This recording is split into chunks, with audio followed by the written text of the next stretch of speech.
A great day for suffering. Which is the worst day? Which is the best day?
Welcome to the Dreams of Consciousness podcast.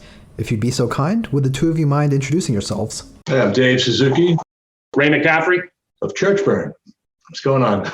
And would you like to mention some of the other bands you've been in? Spent 11 years in Vital Remains. Did a short stint with Deicide, and that's about it. I spent a good amount of time when I was a kid in the early 90s, a band called Rancid Christ, death metal band out of Providence / Worcester.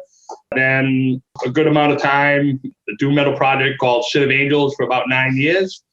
I also played drums for Grief. I was actually the last drummer that they had in a long line of drummers.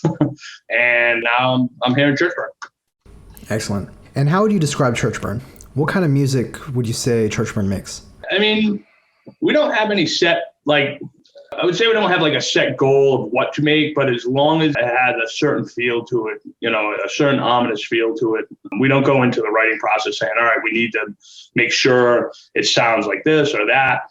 But there is definitely a certain atmosphere that we do like to have surrounding the songs, which is probably, a darker, ominous feeling. That's the best way I could probably describe it.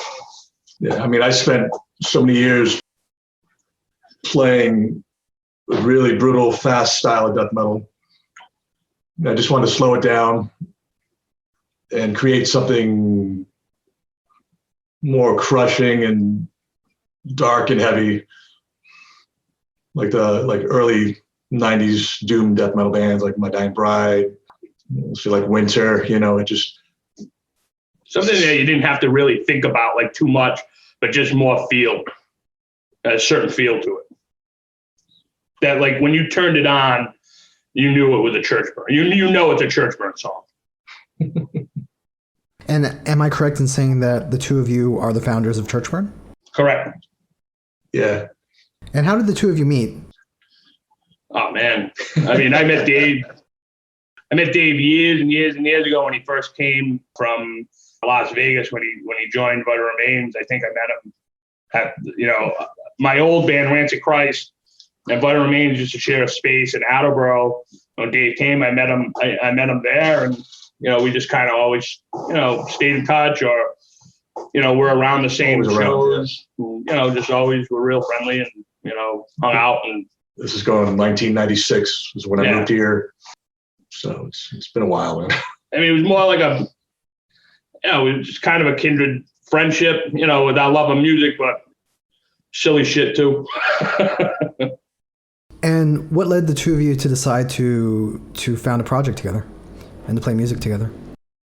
So probably around the end of 2010, the beginning of 2011, I was done with my project Sin of Angels. I had just, that band had run its course to where it was what it was. It wasn't going any further. There were, some problems with personnel and everything like that. It just started feeling like a real job. So I kind of stopped that. But while that was happening, I still wanted to play really heavy music, but the direction that Sin of Angels was kind of going more into the psych doom, more psychedelic stuff and stoner rock, which I like a lot. It doesn't interest me in playing. So I just had this idea one day that I was going to do Churchburn. I literally just put the name together and put up this little graphic on Facebook, and I was like, coming soon. And Dave, at the time he lived around the corner from me, he had seen it, messaged me. He's like, hey, what is this? And I was pretty much, I don't know. I was like, it's just me. I don't have any players. I don't even have an idea of what I'm going to do. I was like, I don't know how to, I was like, I don't know how to play any instruments except drums. I was like, but I'm going to figure it out. And Dave come over and we started, shooting the shit. And, he pretty much, he was done with his time, with Vital. He'd been out of Vital for 4 years at the time, I think. Yeah.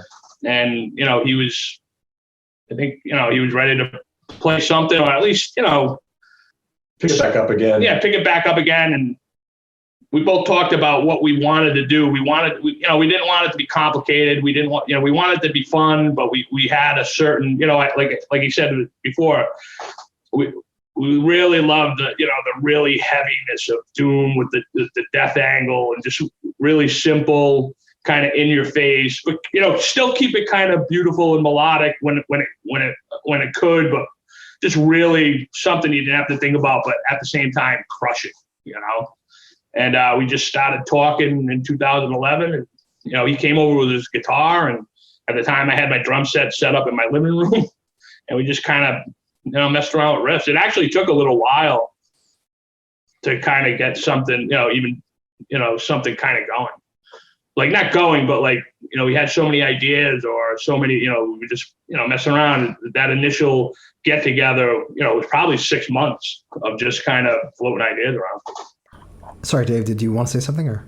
No, I was just gonna, the whole songwriting process was new to me, because usually I basically help Tony Lazzaro write all the Vital Remain songs, Forever Underground up to Icons of Evil, where he would write the bass of the song, and afterwards I would put my own stuff into it. So having to write a complete full song now, it was really kind of overwhelming, because there's just so much stuff you can do with music, and you want it somewhat original,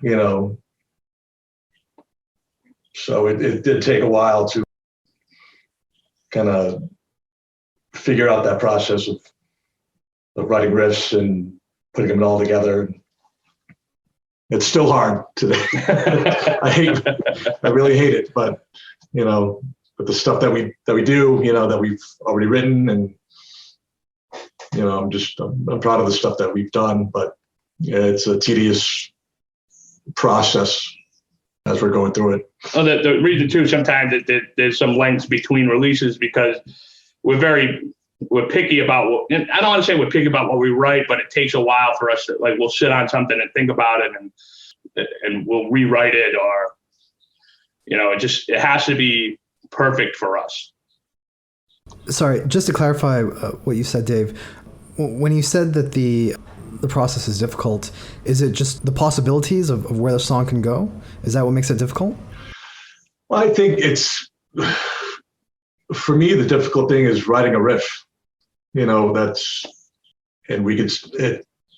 think the whole process of making riffs to make a complete song is it's really difficult for me, because there's so many different ways you can construct a song, and I think that's what gets in my head, and I don't want it to, if something's not right, then it's almost like scrapping it and starting over. Believe me, there's a lot of phone calls back and forth when we think we're done, completing a song. He's like, no, I thought about it. We got to do it this way. And then we get it done. No, I was playing around with it. It's got to be this way.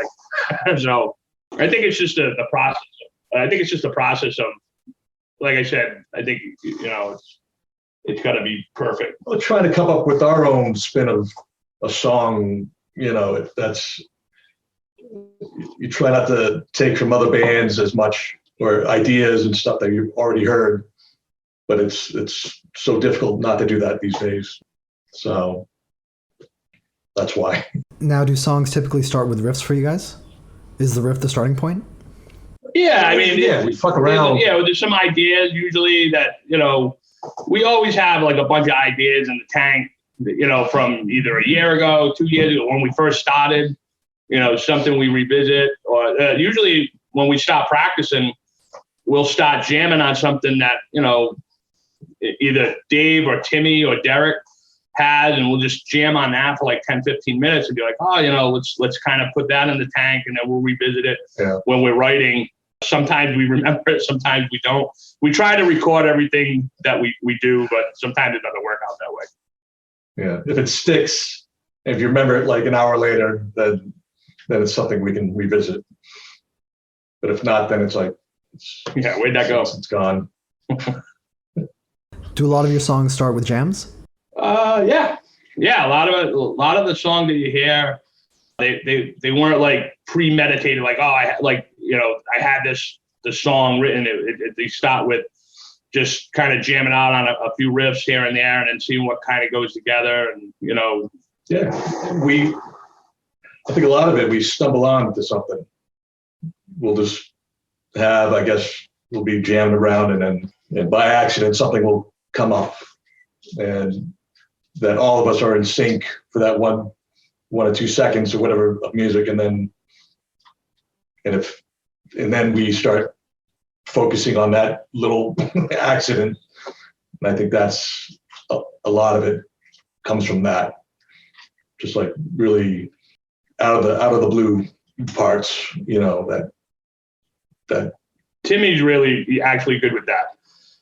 Timmy we'll present the song, and then Tim, the rhythm guitarist, he'll stop presenting alternates of what we just played, and sometimes they really stick, and sometimes we move on from that. But yeah, I mean, it's good. It's usually a pretty organic. I mean, it's good to have a different set of ears of what their perspective of what they're hearing, and they can either say, "Man, how about this? How about we do it this way?" And usually it works because it's something that we, didn't think of at the time. Is your writing process pretty democratic in terms of people contributing and coming up with ideas? Oh yeah. Oh yeah. Yeah. None of us are shy at saying, "Hey, that doesn't work. Let's try it this way," or "Nah, that's Dave doesn't come in and say, this is what it is, and this is how we're playing it." He has Dave writes the majority of, what you hear, but it goes through a process through all of us. He says, "This is what I'm hearing," and we play it, and then, we go around the room, "Hey, what do you," sometimes it's like, "No, this is great." And then sometimes, I'll put my spin on it. Timmy will have a spin on it. Derek will have a say. And then, it goes around and around until we're all like, "Yep, this is what it is." Yeah, exactly. And when is a song done? When are you guys ready to release it into the world? Yeah. When the boss says it's done. No, I think it's like you can tell, I think, because we've had to shorten songs. We feel like it just drags on a little too long, or we have to switch apart so that we can make a closing riff. But I think we know whether if it's just keeps going on too long, or if it's not long enough, if it needs a little. I know when it's done when I don't hear from Dave for a couple of days. That I'm all right with it. Yeah, if I don't hear from him for a couple of days with either, a message or a phone call. I was just thinking, man. Yeah, hey, man, I was thinking. Now, here we go. But it's usually, and it's he always teases me about that, but in the long run, it's for the, the best. It's always for the best, what serves the song best. And typically, how long does it take for you guys to write a song? Forever. That's what, it's been 10 years? Yeah, 10 years, and we have, we have close to maybe 15, 20 songs. Yeah. Where other bands, they have, albums and albums worth. Yeah, I think it just all depends on what our mindset is. If we have that creative thing going on with the music and everything. I'll give you a little perspective. So the song on the newest album, Swallowed by Dust, we started writing that song in various variations before we started recording our second album. And it wasn't done until, we were just about, a month or two before we started recording Genocidal Rite, where the song Scarred on the album was more, it just kind of flowed real quickly. And I think it was because we were already in that writing mode, and, that song came together a little quicker. But some of our songs take, they kick around for a couple of years, rewriting, writing. Sometimes it goes right back to the, square one, or, it's gone through so many changes. But I don't think there's any like we don't have a set time that says, all right, we're going to write the song. We got a couple of weeks to do it. Yeah, I think it just happens when it does happen, which, it's not a good thing, but because I'd like to continue to just have that flow of music happening. But I think it's a good thing. I think it's the song is done when we say it's done, and not when we say it's done, but when we feel it's done and it's ready to be presented to the public. Our vision of what it is. Yeah. So it takes what it takes. Out of curiosity, how many times a week do you guys usually meet for like band practice or coming up with material and stuff like that? So we meet once a week to rehearse, but when we're starting to write, or we're starting, we got the ideas flowing, usually Dave and I will meet, a couple times a week. But, band rehearsals once a week, so we get the sets together, what we're going to play, keep sharp. And then, during the writing process, we'll kick it up. Dave and I will usually kick it up, a couple times a week.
So let's talk about this new album.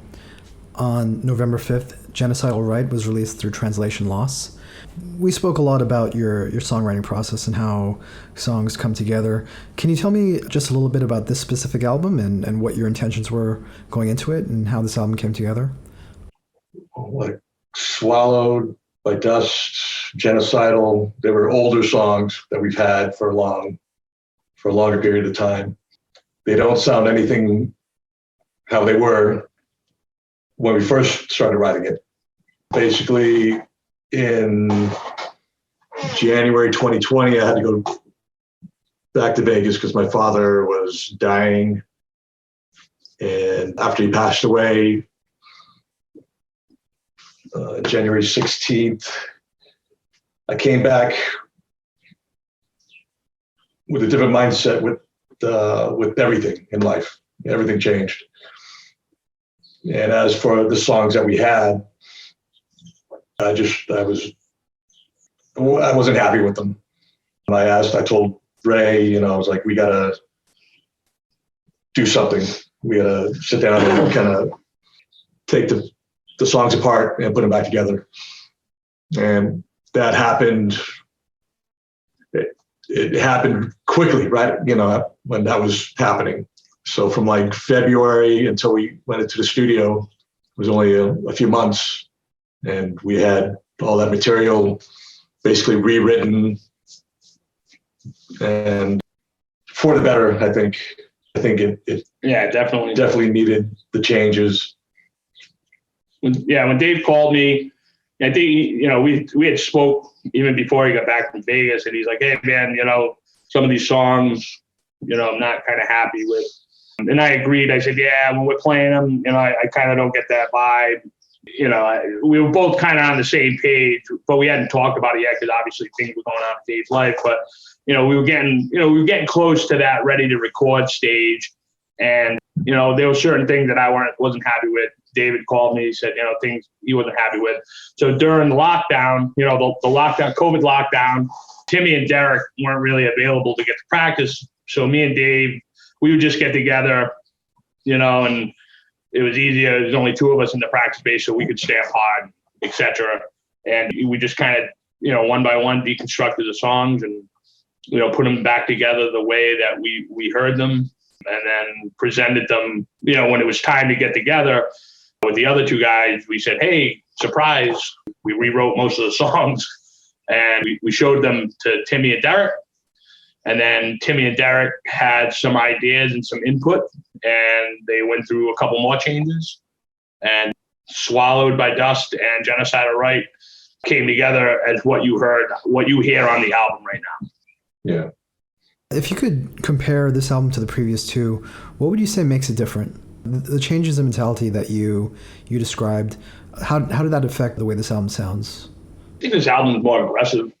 I think it has the overall Churchburn, like we said previous, like it's very important to us to have, if you turn on the song and it's a Churchburn song, like we have an overall atmosphere. But I think this album, just the way it's put together, the way the songs are written, I think it's overall, it has a more aggressive feel than the previous two albums. I mean, that's how I feel. Yeah, I think the previous ones are more, I don't know if it's subdued.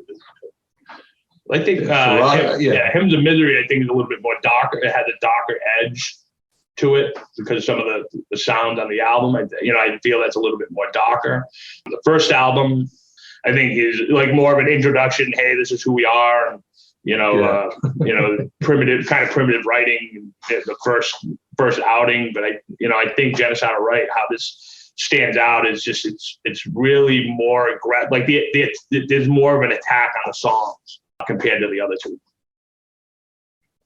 Well, really, I think also is the influence of my father passing that I could feel it when I listened to these songs, which really didn't have effect of the two songs like Swallowed by Dust and Genocidal Rite. But like, I think afterwards, especially with Scarred, I think that, because that's about my father too. It has that overwhelming sense of, I can hear myself losing somebody that I love.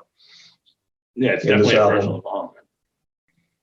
Whereas the other albums, it's just like we were just doing a thing, writing songs, and it really not having an emotion attached to it.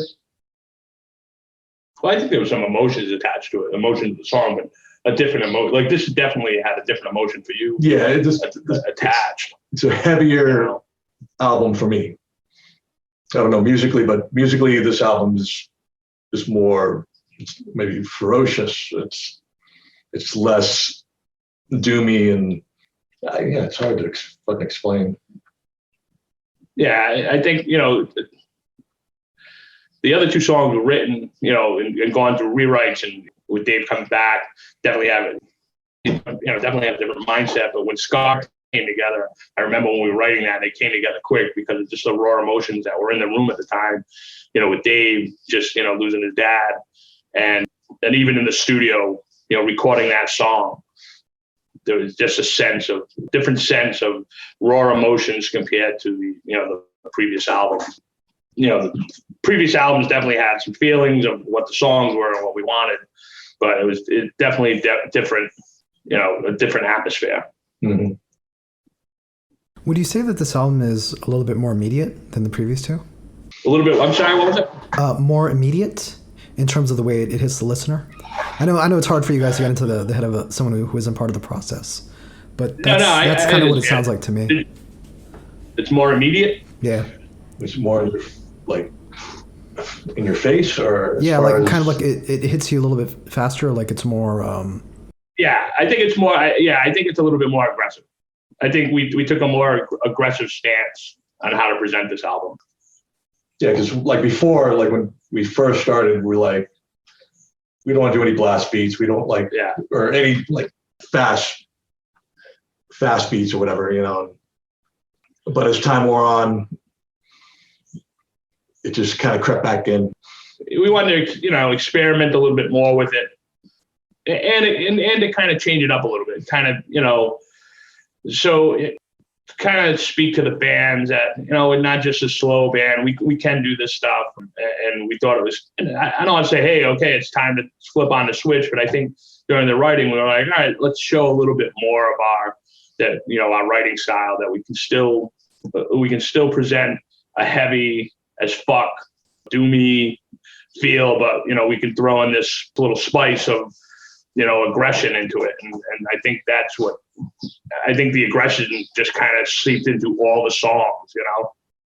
Speaking of aggression, you guys had a few friends stop by to contribute guest vocals. Do you want to say anything about that? Yeah, sure. So while we were writing this album, a couple of years ago, I had a friend pass away, Todd Laskowski, who I was in a band with in the 90s called Rancid Christ. And we had written this song called Sin of Angels. It was on the demo. And then later on, when we started the band Sin of Angels, that's how the name came to be. So I had this idea. I said, I'd like to do something on the album to kind of honor Todd. He was a great friend. He was a great musician, great songwriter. He also went on to he was in a band out of Worcester called Warhorse. And I just had this idea to do this, to do that song, kind of revamp it. And during that process, I had the idea to contact John McEntee from Incantation, who has been a long time friend. He's been a huge supporter of a lot of the stuff Dave and I do. So I reached out to him. He was a fan of Rancid Christ back in the day as well. So when I presented it to him and why, I wanted to honor Todd, we're going to do this. He was more than happy to contribute. He said absolutely right off the bat. So when we recorded the song, he was very down to do it. John's a huge supporter of the underground as well, as we all know. Andy Grant. Oh, Andy Grant. Yeah, Andy Grant of the Vomit Awesomeness. Yeah. He came on, did some backing vocals as well. And he also contributes all the dreariness in the background, all the, dark ambient. Yeah, unrelenting destruction that's always in the background of all three of our albums, He's like the unofficial fifth member. Yeah. So Andy contributes some of the soundscapes and the atmospheric parts? Yeah, he did. Yeah, all of them. Yeah, he did all of them.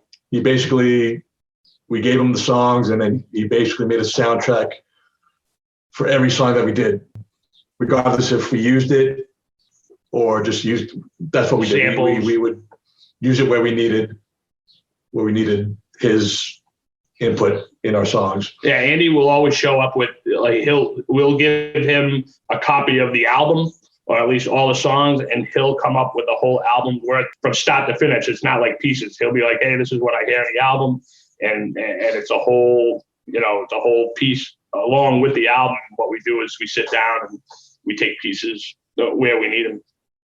Tell me a little bit about the recording of the album. Where did you guys end up going? Yeah, man. Our plan was to go to Machines with Magnets again, but I recorded drums for my other band, DNR, at a friend's little home studio recording place. And he had like an upstart studio, like he's trying to get a studio together.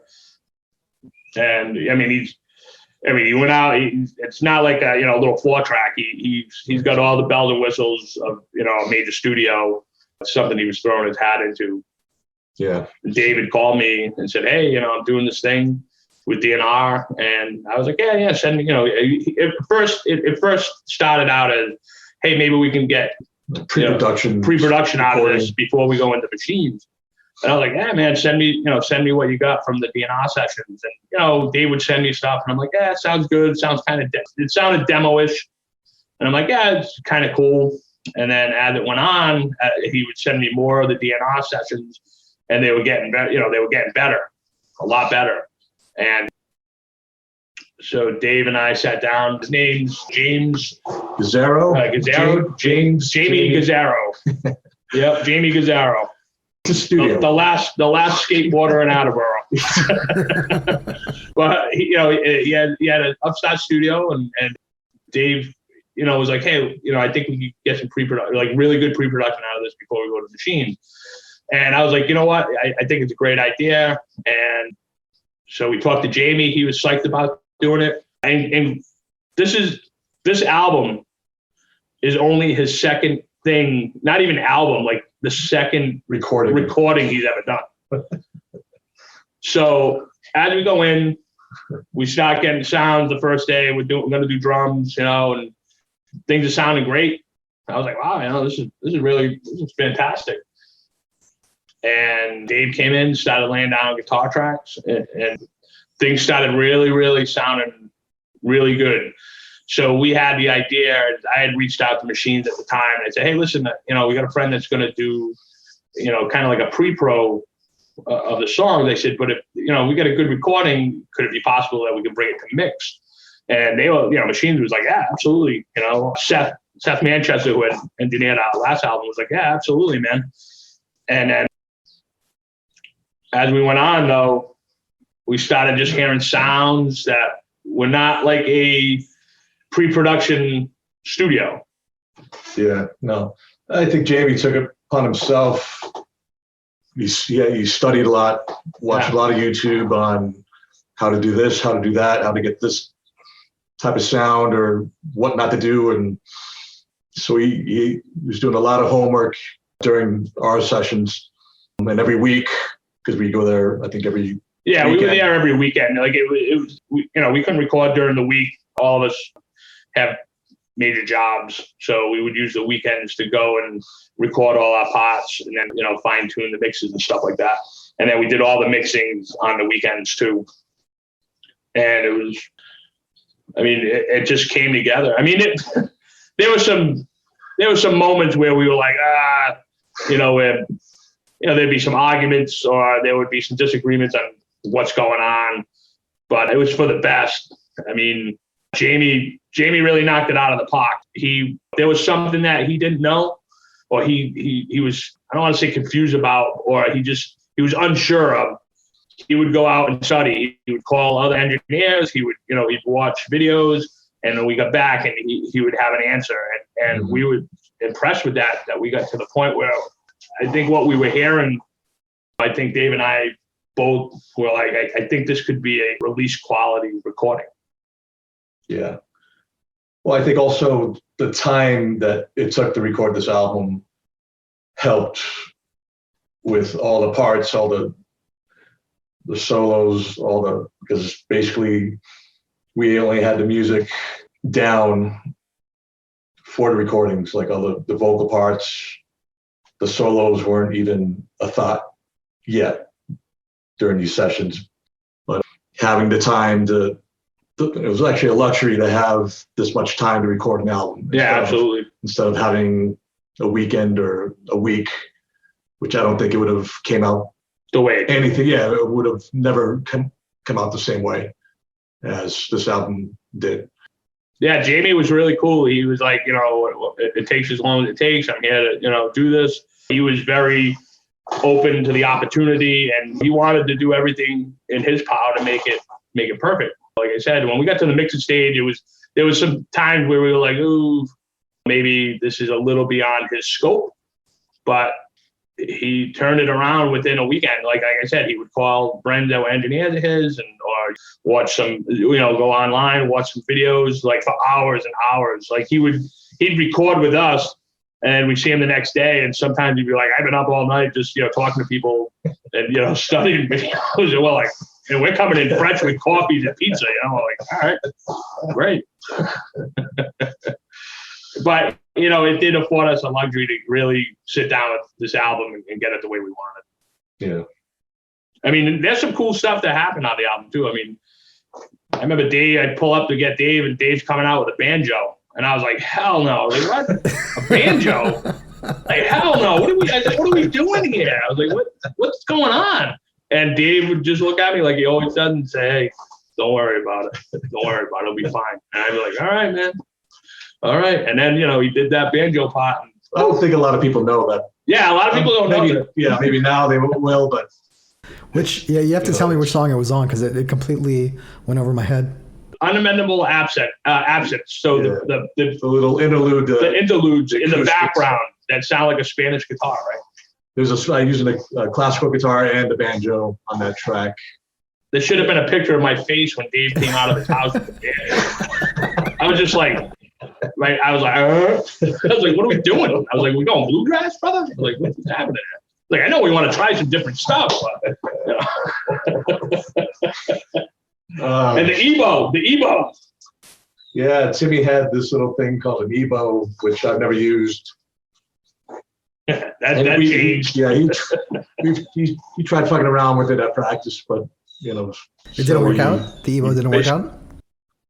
No, it did. Oh, yeah. I had to tell Dave, like, we can't have EBO on every song. It was Dave just started. Dave picked it up, figured it out in 2 seconds, and then next thing you know, he was like playing the songs in EBO. I was like, yo, man, what are we doing? Yeah, electronic album? Like, that whole track, Unamendable Absence, was like a whole experimental thing. So there was all EBO, banjo, and the classical guitar. That's it.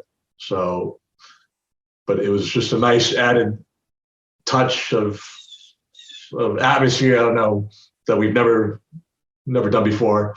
Dave and I always have a running joke that, and all the albums, it's smoke and mirrors. Smoke and mirrors, man. The flashbang. Yeah, the flashbang. But it was a great experience. It was a great experience with Jamie. The studio's called the Red Room at North Attleboro, right next to it's near the Sturdy Hospital, which was good because there was some nights that, man, definitely getting our heart rate up. So we probably had to go there. But it was a great experience, man, and it was a great experience for him to, as it was getting close to the final mix, and then he was able to work with Brad Boatwright out in Audio Siege. He was happy to, sending out the music to him and talking to him for a little bit, whatever it was. And, he was really happy, And, from this, hopefully he continues. And I know he's got some work lined up now. Really good guy. Really good guy. Yeah.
So, Brad Boatwright comes up a lot on this podcast. He works with a lot of heavy bands. Yeah, man, the guy's a master. And he has some kind of like ILM connection, right? Like, or LucasArts or something like that? Doesn't he have some kind of... I think I'm thinking he's a Grammy winner now, right? Okay, maybe that's what I'm thinking of. Yeah, I think he's a Grammy award winner or an Academy Award winner. I know it's one of them. And now it's like I was like, when after it came out, I was like, oh, we might have to take Oppressive back and be like Brad Boatwright, Grammy Award winner. Yeah. That's awesome for him. He's great, man. That guy's awesome. Nice dude too. He's done 2 of our albums, a bunch of friends' albums. Yeah. Anything heavy that anybody's listened to, he's probably touched. Right.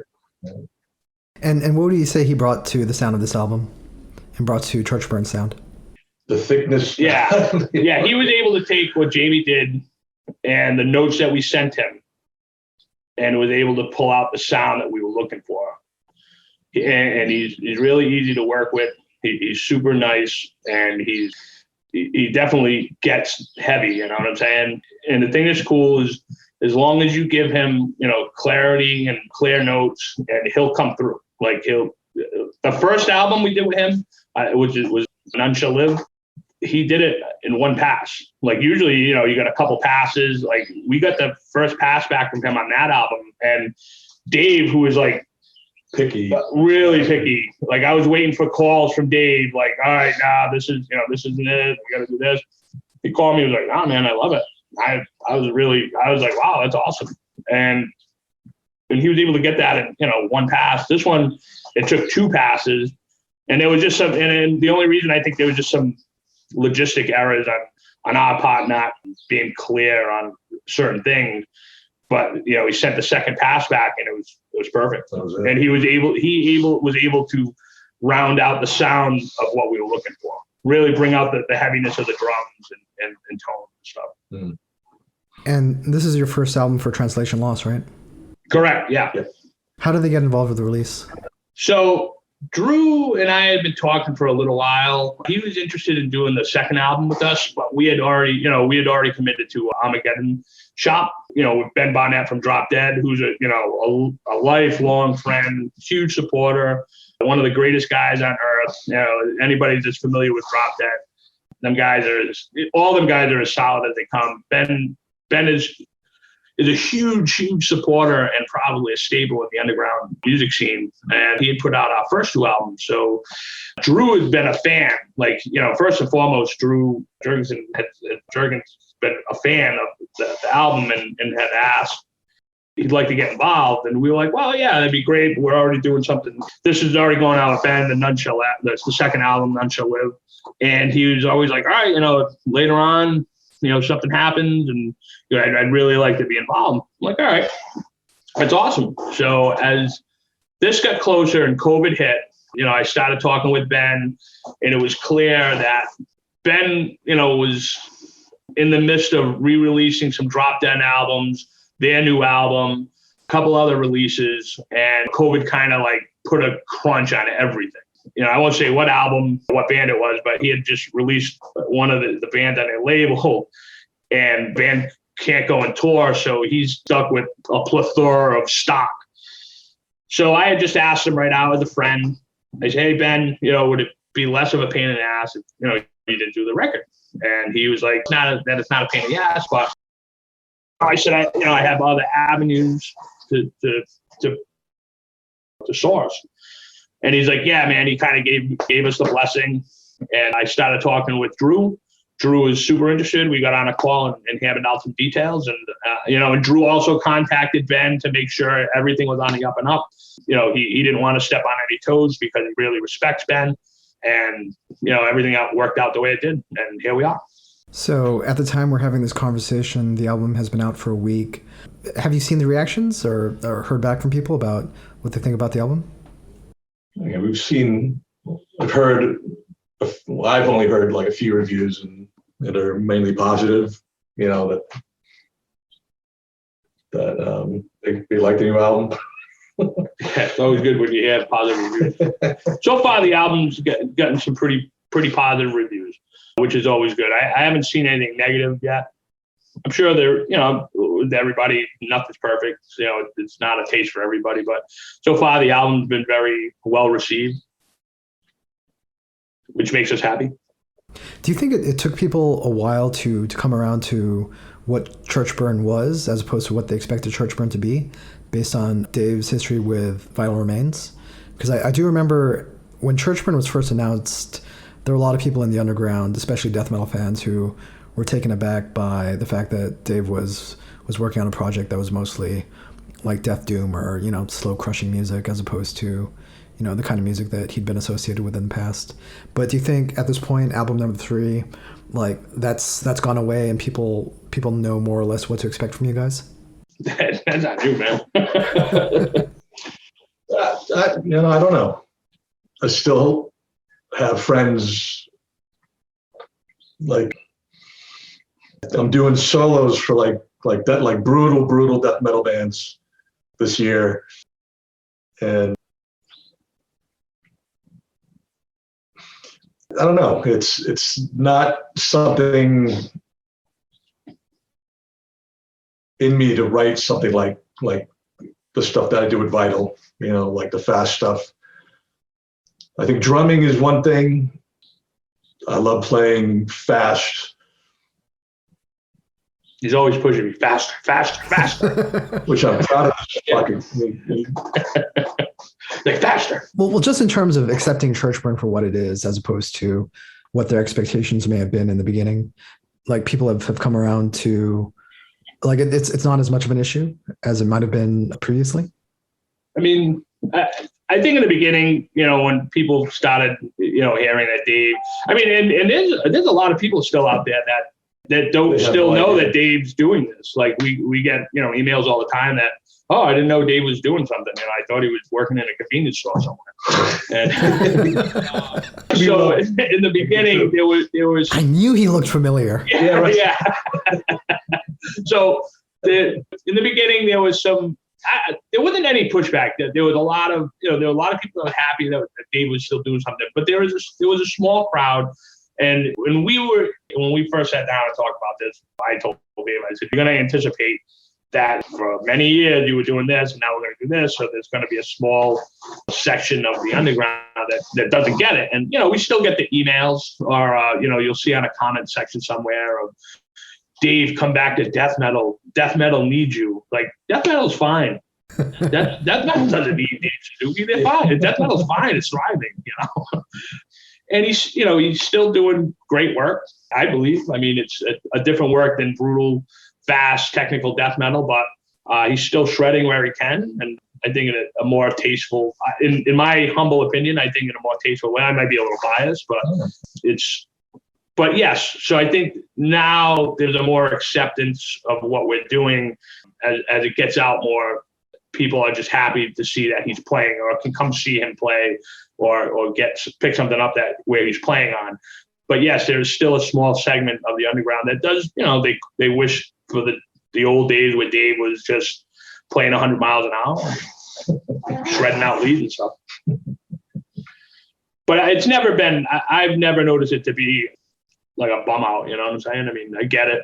Yeah, hopefully they come around. I mean, it's all music. Yeah. But it's, I mean, we're an extreme metal band. I mean, we may not be playing 1,000 miles an hour, but, you know, we can fit on any extreme metal bill, you know what I'm saying? I mean, black metal, doom metal, death metal, hardcore, you know, we could probably fit on anything. And I'm probably more proud about that than anything else. Forever underground, right? Yeah. right. Yeah. Still. Yeah. Like, still. I mean, let me ask you something. Were you thrown back? I mean, when you first found out, were you a little thrown back? No, I was excited. I was like, "Oh, this is cool." But I mean, I've always been kind of omnivorous in terms of like what I listen to. I kind of realized recently that I've always been more of an underground music fan than specifically like a death metal fan or a black metal fan or whatever. Like, there's a certain mentality that I like, and it crosses different genres. Like, right. Lately, I've even been getting into like weird old like prog rock or, you know, experimental music that had that same mentality, you know, guys who just wanted to make like crazy fucked up music and, you know, didn't really care what other people thought. Yeah, exactly, man. I mean, and honestly, your answer probably represents 95% of the people out there that when they heard us, they were just excited to see Dave was back doing something. There's a small section, and I get it. I mean, I can't speak for Dave, but I get it. But the only thing I can say to those fans, hopefully you dig what he's doing and come check it out. He's still shredding. He's still putting out powerful music. I mean, you know, not to have Dave dominate the conversation, even though Dave is a legend. Sorry to awkwardly put you on the spot like that, but you know, Where's my crown? Yeah, hold on. Let's get that. Hold on. Christy, bring that in, please. but circa 2000, 2001, I was also seeing Grief. Yep. And so the idea that like these different worlds that I'd always been interested in were coming together in Churchburn was to me very exciting and also a little bit vindicating because, you know, I have friends who gravitate to one type of music or another, and that's natural. I think people like what they like, you know. Right. But for me, like it was all like I put equal weight on all of it. Like I didn't think one was more underground or more true or more whatever than the other. I've always said, and I'm very fortunate in my music career, you know, if you can call it that. And I'm only a drummer. I play in a band with 3 other guys, multi-instrument playing individuals, and great at it. I've always been very humbled by the experience that I've always been able to play with, you know, awesome musicians. You know, in Grief, I got to play with Jeff Haywood and them guys. I get to play with Dave Suzuki on a you know, semi other daily basis. You know, the guys at Sin of Angels were all great musicians. Todd Laskowski of Warhorse in our early days of Rancid Christ. So I've always been very fortunate to play with these great musicians where, you know, I smash the drums, you know. You know, I have a limited skill set. You do it fucking awesome. You know, so in my mind anyway. So it's never lost on me that I get to play with one of extreme music's great heroes, you know. So listeners should know that Dave is shaking his head. He's very uncomfortable by all the praise he's getting. Yeah, listen, man. I could tell you. I could sit here for hours and tell you stories about like, you know, people coming up and, you know, that their mind is, you know, Dave will blow their minds away, you know. So, Genocidal Rite is out now through Translation and Lost Records. Guys? Yes. What's the best way to get the album? How can people order it? So the best way to get it right now is through Translation Lost, through their websites or their Bandcamp. Right now, just like everybody else in the world, the vinyl is seeing a little bit delayed getting to the ground, but you can buy it digitally through their website. When we get our physical copies, you'll be able to get it through our Bandcamp, Churchburn Bandcamp site. But yeah, it's available now. It's also available on all streaming platforms, you know, Spotify, Apple, you know, iTunes, Google Play, etc. But yeah, Translation Lost right now is the hub to be able to purchase it. Mm-hmm. And if people want to follow Churchburn online and send Dave a message telling him he's a legend and make him uncomfortable, what's the best way to do that? Yeah, sure. So right now you can go to the Facebook page, Churchburn Doom, Facebook.com, or Instagram is Churchburn Doom also on Instagram. You know, send us a message. Dave replies to everybody. Get in line if you want a guest solo spot. You know, there's always a line for that. You know? Jesus. But right now, yeah, Facebook, Churchburn Doom, and Churchburn Doom Instagram are the best ways to get in touch with us. And our Bandcamp. If you want to support the band, we have T-shirts up for sale right now, hats, everything. You want to, get some merch, churchburnbandcamp.com. So you mentioned playing shows. Will you guys get to do any live events? Yeah, so in July, we played a show at Dusk in Providence, which is like our home base, great place, owned by some great people and run by some great people. We had a show in July, great show, and it was the first time we were able to play some of these newer songs for people. Great turnout. It was, of course, it was an outdoor show. It was awesome. We did a show in Connecticut at Cherry Street Station, which is good. And we have an upcoming show, December 10th, which will be our record release show at Alchemy with Outer Heaven from Pennsylvania, Come to Grief, Edict, and New Hell, which are 2 newer local bands. Always a shout out to the local. There's a lot of great local bands around here on the come up in the Providence and Boston area. Always love to see new local acts coming up. But that's it. But December 10th is we don't have anything planned for 2022 yet. We're hoping to, there's something in March that we're trying to, we're talking to a couple bands, maybe going out for a little bit to see something. And then, it's a little tough. We don't have an agent, so it's pretty much me. I try and do all the booking, but no agent as of yet. So if you want us to come play, hit us up on Facebook and Instagram. Let's see if we can do it. But right now, the major, we're focused on the record release show. It's going to be a great show. It's at Alchemy in Providence on Chestnut Street, and it's going to be a great night. There's a ticket link. We're expecting it to sell out because it's a pretty stacked bill. So if you want to come see us, the ticket links are everywhere. It's on Facebook. Come check it out. When you see the Come to Grief guys, tell them I said hello. Yeah, absolutely, man. They're great guys. Yeah. Yep. Is there anything else you guys want to say? Thanks, man. Yeah, thanks for taking the time to talk to us, man. We love interacting with everybody. I know sometimes we don't do a lot of interviews or podcasts, but we do love doing them. Sometimes hopefully we'll get Timmy and Derek involved too. Timmy's a great guy. Derek's a great guy too. They're definitely the heart and soul of Churchburn also. They've been with us a long time also. Give them guys a great shout out because without them, we wouldn't be doing this either. Yep. And thanks to everybody, from me personally, for taking the time to buy a T-shirt, a hat, shake a hand, come see us play, do whatever, man. Without everybody out there supporting us, we wouldn't, this wouldn't be going on. Exactly. Thank you, guys. Excellent. Forever Underground. Thank you guys so much. Awesome. Thank you, man. Thank you. Thanks, man. Thanks for having us.